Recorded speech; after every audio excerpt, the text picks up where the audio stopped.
Hindi naman pinayagang makapasok sa Pilipinas ang tatlong New Zealand nationals matapos mapag-alaman ng Bureau of Immigration na miyembro ang mga ito ng motorcycle gang.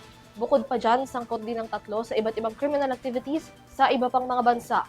Narito ang detalye. Naharang ng Bureau of Immigration ang pagpasok sa Pilipinas ng tatlong New Zealand nationals na pinaghihinalaang konektado sa isang international criminal organization.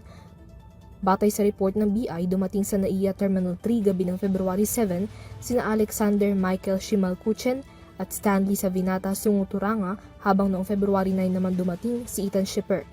Kapwa holder ng New Zealand passports ang tatlong banyaga, ngunit pare-parehong dumating sa Pilipinas mula sa isang Chinese flight.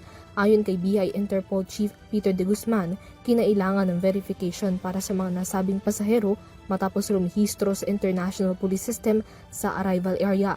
Lumabas sa verifikasyon na ang mga nasabing individual ay kabilang sa nasa diffusion notice ng Interpol dahil sa kanilang pagkakasangkot sa isang international criminal organization. Ang Interpol Diffusion Notice ay isang direct request para sa kooperasyon at pagbabahagi ng impormasyon sa pagitan ng mga kasaping bansa para matunton o maaresto ang isang individual. Sa mas malalim na pagsisiyasat, lumalabas na miyembro ang tatlo ng Hells Angels Motorcycle Club, isang motorcycle gang na nasa ilalim ng international monitoring dahil sa umano'y pagkakasangkot sa organized criminal activities. Bukod pa ito sa napag-alamang multiple convictions ng tatlo sa iba't ibang mga bansa.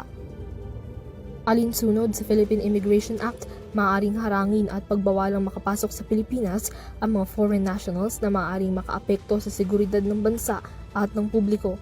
Kasunod nito, nagbabala naman ng BI na hindi papayagang magiging safe haven o transit point ang Pilipinas ng mga miyembro ng transnational criminal organizations. Nakikipagtulungan na rin ng BI sa Interpol para mapigilan ang pagpasok ng mga individual na sangkot sa krimen sa Philippine border. Para sa EuroTV News, Mia Layagin, sumasaludo sa bawat Pilipino.